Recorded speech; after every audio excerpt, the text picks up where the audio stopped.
After Africa won the 2018 FIFA World Cup, establishment fake comedian Trevor Noah joked that it was actually Africa who won, as opposed to the French.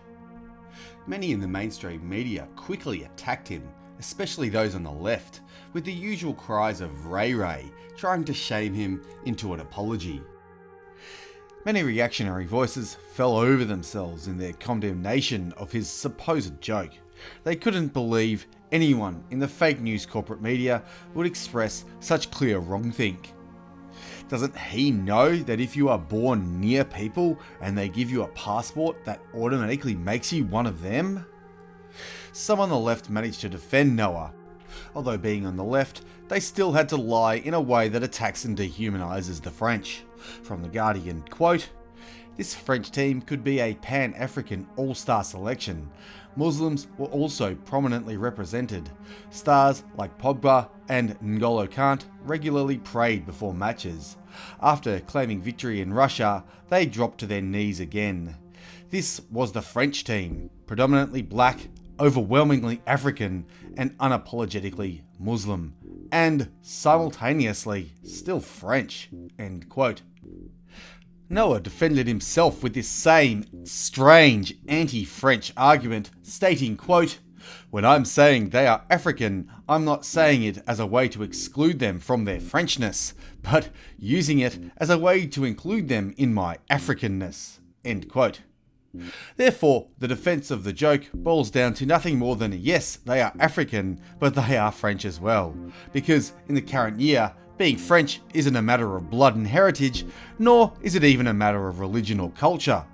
Anyone can be a Frenchman because France has magic soil, and if you disagree, you're an evil Ray Ray Supreme Pizza. This rule doesn't only apply to the French either. In the current year, it applies to the entire Western world. Our civilization is sick. That much is obvious.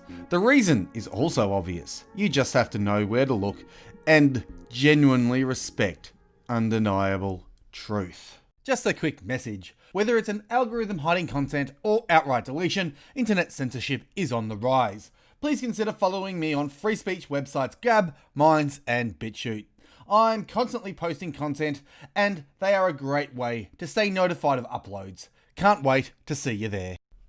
Recently, in News Corp's publication The Australian, sports writer Wayne Smith lamented Australia's poor performance at the Rugby Union World Cup in Japan, pointing out that Australia had the second most support from fans, behind only England, so it couldn't possibly be a lack of support that's the issue. He attacks Rugby Australia for their recent decisions, while defending its head Raylene Castle and blaming the decision to sack their best player, Israel Folau, on the Rugby Australia board rather than her. Even claiming that criticism of Raylene Castle is only because she's a woman. Respect women, guys. We gotta respect the women's. The column is filled with the usual cliches of sports writing. We didn't have a good enough coach, there were internal disputes, things are looking bright for the next time, etc, etc. Never does sports writer Wayne bring up the obvious, the elephant in the room. Because this is an elephant that nobody in the mainstream media ever wants to talk about. Nor would their paymasters allow it, even if they wanted to. Daring to discuss this issue would almost certainly get the thought criminal sacked. That issue is ethnicity. Specifically the fact that the majority of the Australian Rugby Union World Cup team weren't even Australian. You may disagree that this is an issue that affected their performance, more data is needed to be sure, but to simply dismiss it altogether offhand is flat out dishonesty. Contrast this to the English team that smashed Australia in the quarterfinals, who were at least still mostly English. Contrast it again to the 2015 team who lost in the grand final to New Zealand, then again to the team that most recently won it back in 1999. The last time the Australian Rugby Union team won the World Cup, nobody could argue that it wasn't an Australian team. This is not the case today. It is obvious to anyone with 2 eyes and more than half a brain that most of the 2019 Australian Rugby Union World Cup squad were not Australian. To not even address this glaring issue shows exactly how the mainstream media operate in the current year. More importantly, it shows the general narrative and hostility against those of European ancestry. After all, if they were to touch on ethnicity, they'd have to ask the question, what does it mean to be Australian? Unlike the French or the English, the answer to this question is indeed more complicated than simply heritage. That isn't to say heritage isn't important. It's arguably the most important factor. It's just not the only factor.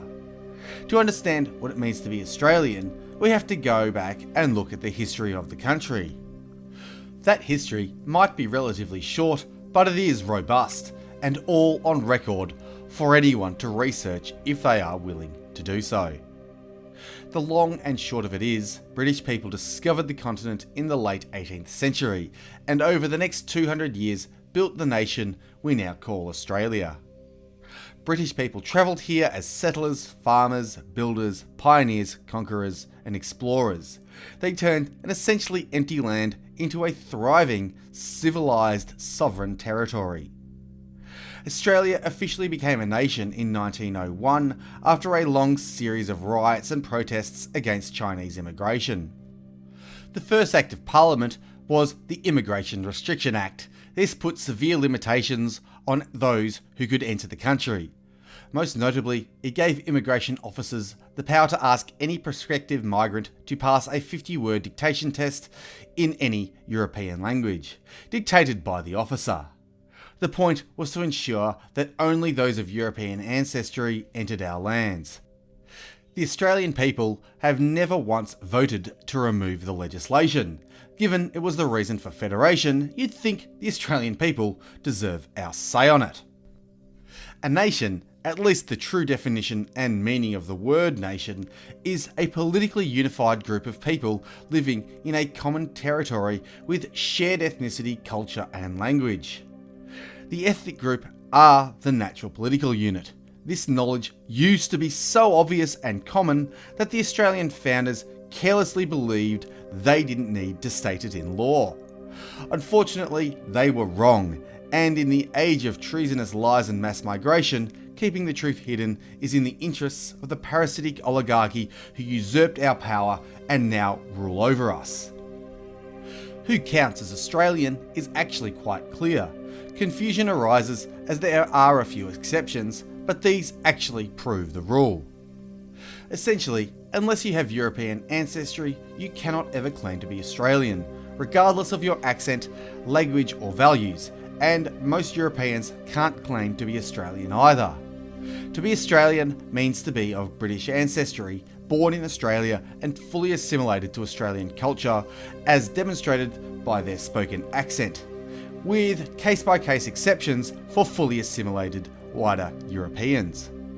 A non-European can come to Australia and claim to be Australian the same way they can go to the zoo and claim to be a giraffe. It doesn't matter how official the piece of paper is, or even how much force there is behind it. Saying so will never, ever, ever make it so. In the description, there is a link to a video on this channel called The Truth About the White Australia Policy. It covers this issue more thoroughly, but we need to move on. Everything changed for Australia in the 1960s, when international organisations and lobby groups of newly arrived outsiders started agitating for the end to the highly successful, moral and justified European-only migration policy. Without ever putting a vote to the Australian people, the policy of keeping Australia a true nation ended, and the people have suffered ever since. The population skyrocketed, cities overflowed, wages stagnated, crime increased, societal divisions increased, corruption got worse and worse, politicians started lying for a living, and the true Australian nation was slowly displaced by foreigners. Such is the cost of failing to enforce reciprocity and allowing all kinds of parasitism to flourish. Again, we were never asked if this was okay. It cannot be stated often enough that Australians have never given our permission to open the borders of our country. Worse, whenever a politician stands up and actually represents the wishes of the Australian people, the establishment and their media allies defame, character attack, and do all they can to silence that politician and their supporters. The oligarchs use the rigged, manipulative, and oppressive system of legally sanctioned theft called universal democracy to enact their will, against the true wishes of the Australian people. Then they justify their parasitism and lies by saying that we voted for it. Such is the inherent flaw with universal democracy. As a political system, it allows for nothing more than rule by parasitic financial elites from the shadows, but I digress.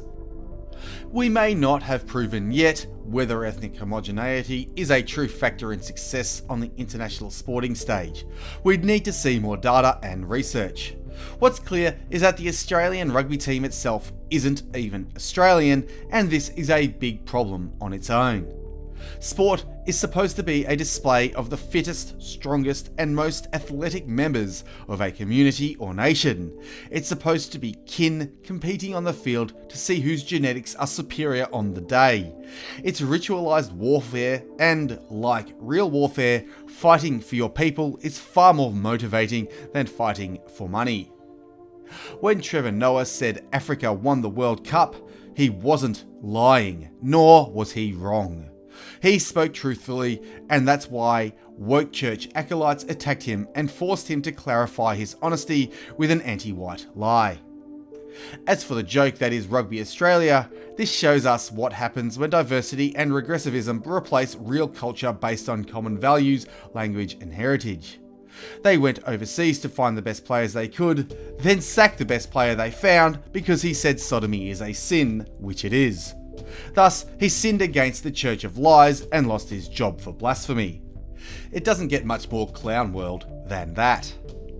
The Rugby Australia debacle is a microcosm of everything wrong with not just Australia, but the rest of the Western civilised world. Instead of enforcing reciprocity and truth while stamping out parasitism, as we had for thousands of years and thus built the greatest civilization in history, we allowed people to lie, cheat, and steal from us. Then we punished anyone who dare spoke against it. When you allow violations of reciprocity as we have in recent decades, thus allow the imposition of parasitic costs, the only result possible is a poor and degraded society. Whether it's sporting endeavours, business, culture, or any other field, it doesn't matter. If you don't enforce reciprocity through rule of law, you won't have a civilization for very long, if at all. The group that enforces reciprocity the best is the group that wins out in the end. Natural law, the law of reciprocity, isn't just a guide on how to live. It's law built into nature for us to discover in order to live prosperous and free lives. God wills it. I hope you enjoyed the video, share the truth around, and I'll see ya when I see ya.